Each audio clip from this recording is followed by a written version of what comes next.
তুমি মুতার আগে চেন খুলো বা প্যান্ট খুলো, ঠিক না? বাবা তোমার আটটা দেখি তো। বাবা আস্তে আস্তে দেখেন। সারাদিন একটা বলো তো পাইলাম না রে, আজকে মাথা নষ্ট। কি রে এল্লা আল্লাহ, একটা সেটা তো বলেছে মনে হইতেছে বলদের মতো লাগতেছে এটা রে।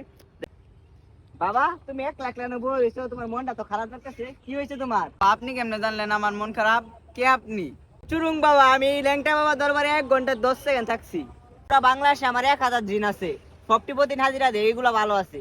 আর যদি পুরা পৃথিবীর মাঝে আমার লক্ষ লক্ষ জিন আছে, কয়েকটা আছে বন্ড হাজিরা দেয় না, যেটি তো দেয় এটি তো ভালোই।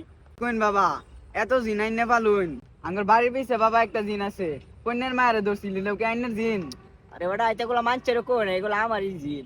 তোমার একটা কথা কই, রাগ করো না হ্যাঁ। আচ্ছা বাবা কোন। তুমি মুতার আগে চেন খুলো বা প্যান্ট খুলো, ঠিক না? বাবা কেমনে জানলো আমি মুতার আগে চেন খুলি? বাবা তোমার আটটা দেখি তো। বাবা আস্তে আস্তে দেখেন। তোমার হাতের রেখাগুলো দেখা দেখা যাচ্ছে তোমার জীবনে অনেক ঝামেলা। তোমার এমন একটা জিনিস দিমু, শিমুল গাছের মোতা। তুমি খুশি মনে আমাকে 5-10 টাকা যাই দাও, কিন্তু শিমুল গাছের মোতাটার দাম 10,000 টাকাই। একটাও ভাত কম। খাওয়ার লাগা আমি পাই না 10 টিয়া, আবার আইছে 10 টা। হাই হাই হাই হাই, সারাদিনে একটা বলদ মিলাইলাম, এই বলদটাও গেল আরে।